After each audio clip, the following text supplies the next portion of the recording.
Libby, how did you find carnivore?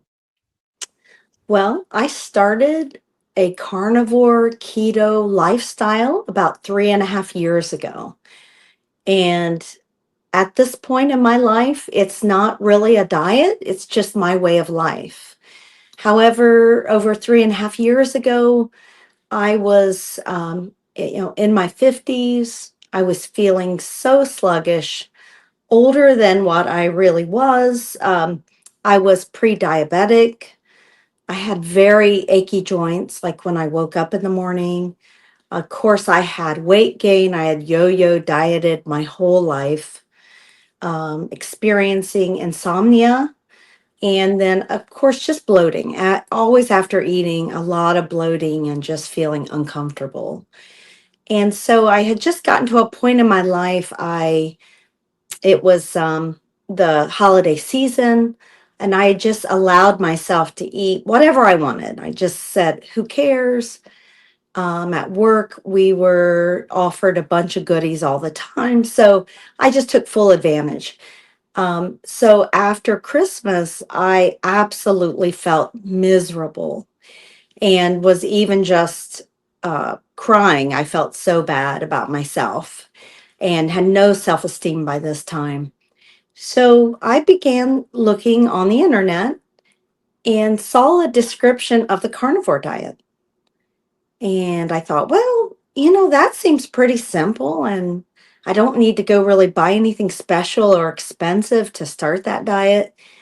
And I do like meat, so I'm just going to give it a shot. So that's what I did. And, the first month, and I tell people now that you have to give yourself a month to really to experience a transition period of just feeling. I had fatigue. I had a lot of cravings, and it truly lasted about a month of that. But then once I got through that period, I realized how I felt on the other side of it. So I just felt immediately wonderful. The aches and pains, they were gone when I woke up. Of course, I didn't have the bloating anymore. Um, I about a year later had my was able to get blood testing done, and all my numbers looked really good. I wasn't pre-diabetic anymore. So truly, though I was lucky not to have any very serious diseases or anything, I really felt amazing. Wow. And so we spoke about a year ago. Mhm. Um, how have things been in the last year? Well, I think you have to kind of make changes on your way of life from time to time. So the first couple years, I noticed like I could really eat dairy, and I was still losing weight and doing fine. But then this last year, I noticed a little bit of weight gain. And so I decided to just, for a time, I totally cut dairy out, especially cheese. And of course, we all love cheese and wish we could eat tons of it. But what cheese does for me is it causes me to crave it. And so I just tend to eat more than what I really need. I was making like a carnivore casserole, sort of like a breakfast casserole. And of course, everybody loved it. And so did I. But the problem is, I would make it, say, at the beginning of the week. And then instead of just maybe eating one portion, I'd eat a couple portions per meal. And I was just overeating it. So I found myself not gaining a lot of weight, but maybe like 2 pounds a month. And I thought, this isn't good. So I gave up cheese entirely for about 3 months. And right away, my weight went back down.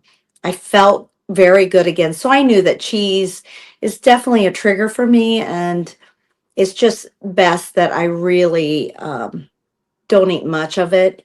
The other thing is, I feel like if I have too much variety in my diet, I also crave. as well. So if I keep my diet very simple, I'm sort of the happiest. Oh, that's interesting. So yeah, it's just, and I mean, the keeping it simple, that helps out day to day as well, just making the day easier, right? Less decisions, less time, less preparation.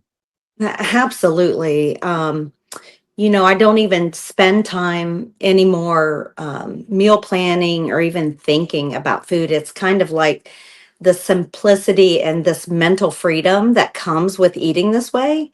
It's so freeing. It's like you have fewer decisions, less food prep, and almost no food waste at all at the end of the week. It's really simple. But on Monday, I sort of, have a routine. On Monday, I make a good batch of hard boiled eggs, and that's sort of my go to snack for the week. And I also take those to work as well, which really helps. And then I usually make some either ground beef or ground sausage. And then I have that very accessible to me. So if I do get hungry, I have something to grab, very quickly. But I think all around the best food for me is probably beef. Beef makes me feel the best. Right. So are you eating 2 meals a day, 3 meals a day? Usually two. But I found that now I'll kind of forget about eating altogether, which is exciting, but I'll kind of start to feel a tad bit nauseous and I'll realize, oh my gosh, I haven't eaten in quite a while. So that's usually a first sign that, oh, I need to eat something. But in general, my hunger is just about at zero as long as I stay away from some of those foods that trigger me, like cheese. Right. Yeah. Mhm. And I definitely know how you feel about cheese. Like, it's a no-no for me because as soon as I start, I can't stop. Exactly. Yeah, Yeah. it's like really, it almost acts like a carb to me. I think, I get those sugar cravings again. And yeah, it's strange how all that comes back when I consume too much cheese. Right. So have you had, it's been how long? 3.5 years? Correct. Right. So it's been 3.5 years. So have you had comments from people like maybe talking about the weight loss you've seen or how you're eating? Yeah. My family, everybody's used to me the way I eat, and pretty much a lot of people in the family have kind of joined in and tend to eat very high protein type of diets of food. It's interesting with my coworkers, they are much younger than me. So, and I remember I think it is harder when you're younger. I think with the combination of hormones and emotions and all the things that come along with raising families and all that. Um, I think I think this lifestyle would be hard as a younger person with fast food and etc. But I see that they're watching me, and even over the last year, they ask me questions, and they'll say, even last week, coworkers said, "Now, what is it that you do exactly?" And so I just explained again, and they're kind of blown away by the thought of not having pasta or rice. A lot of them eat ramen noodles. That's very popular. And so I think it's just trying to explain to them how good you can feel by not eating those foods and feeling your best at just eating a very high protein diet. So yeah, people definitely that I work with especially have stopped to ask me, what are you doing? No one at work has been tempted though to give it a go. Well, yeah, yes, one of my coworkers has been doing it, and though she will kind of slip off here and there, she is coming back to it. She ended up losing her father. She's only about 31, and she lost her father to cancer. And I think that really shook her up, and it had her start looking at her own lifestyle. So yeah, I think at work I do kind of inspire her to keep on it, to keep going. So she may slip off here and there, but I think she's learning, and I think that's the whole process. It's just I think we make steps. We learn, we fall off, we get back on, we try different things, but I've definitely found that um really just sticking as and making my diet as simple as possible has been the best thing for me overall. Yeah. So is it the simplicity that's the best part of this for you? I think so. When I first started, I had heard someone say to eat mostly one ingredient foods. And I don't know, I never heard that before. It kind of blew my mind. Like beef, one ingredient, salt, one ingredient, an egg, etc. And I had just grown up in a typical household where, my mom made, of course, she did cook at home. So I was fortunate to have home cooked foods, but still, it was just some out of a box, but a lot of homemade foods with lots of ingredients and lots of rice and pasta, etc. But when I heard this concept of eating one ingredient, it kind of blew my mind. I mean, even if I occasionally will enjoy fruit seasonally, at like berries as they start to come in and are sweet. I'll have a little bit of that, or maybe even a little bit of corn because I love sweet corn when it comes into season. I'm from Ohio, so we're kind of famous for corn. So I'll have a little sweet corn, but I'm noticing like I'll only eat a little bit. I don't have any major side effects from it, and I don't go about craving it. So I think the key are on these one ingredient foods. Um, it's like my body can handle those foods really well. It can digest them well, and I don't have any terrible side effects from eating them like I would just like a processed food from McDonald's or something like that. Right.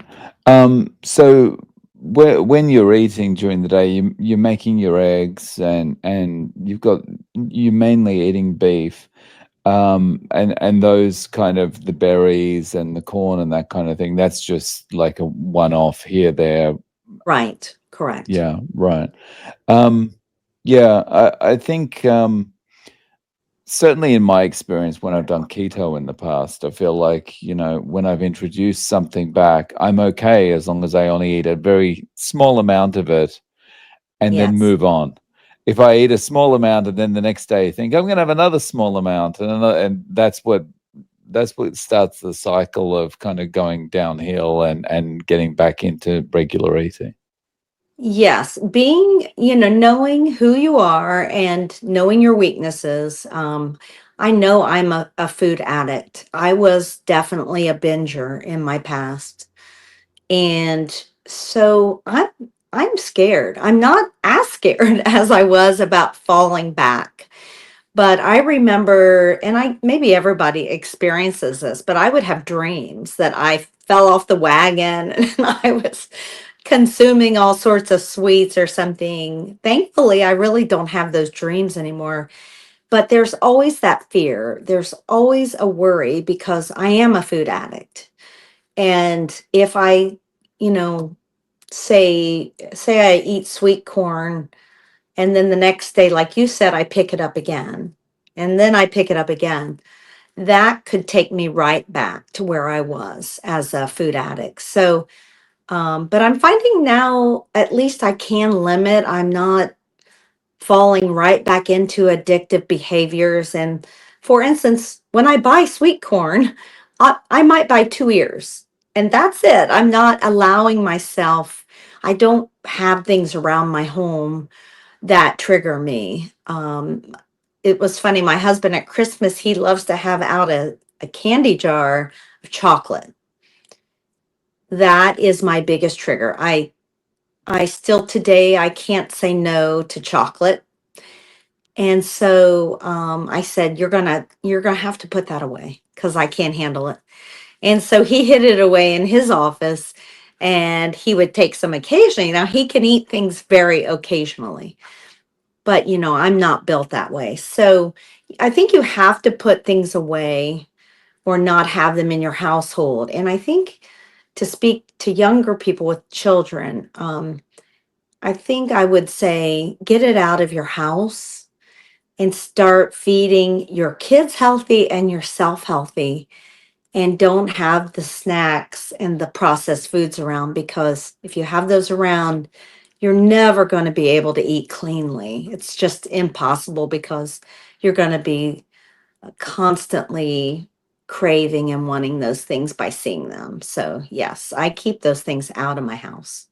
Yeah, I think it's especially important when there's kids around because kids haven't developed the logic skills to, or they're not thinking far enough ahead to be able to say this is not going to be good for me long term. I Right. need at some point I need to stop. It's just Mhm. 100% emotional, right? Absolutely. And, if I could redo the past, I, like many people, have regrets. I wish I would have fed my children more healthily. But, you live and learn. And now I pray that they're learning from me now and they can still adopt some really good habits Yeah. from what I've learned now. So, mhm. Yeah. So, if you were giving someone advice about starting carnivore, what would you advise them to do? How should they transition in? So I would say definitely expect a transition period and know that it's going to be a little bit of a battle.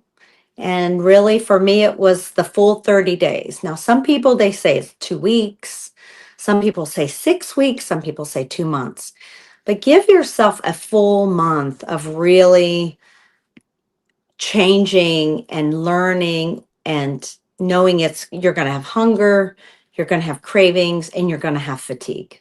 There's no way of getting around that. You may not even sleep well during this period, but fight through that. Also, of course, you'll be stepping on the scale, but I think more importantly, journal what you're eating and then how you're feeling that day. So, for instance, and I still journal just because I enjoy food journaling. I will, on those days that, for instance, when I'm home and I make myself a sirloin for lunch, and as well as I may have some more beef for dinner, and then I'll check my emotions for that day. Usually on those days, my emotions are I'm very consistent, I'm very calm, and I can look back on that journaling and remember, hey, that was a good day. I need to get back to that way of eating or whatever. But just some overall simple things would be, of course, you want people need variety, and I understand that. So try to stick to one ingredient foods. Even if you want a little fruit, make it an apple or a grape. Beef, eggs mainly, salt, butter.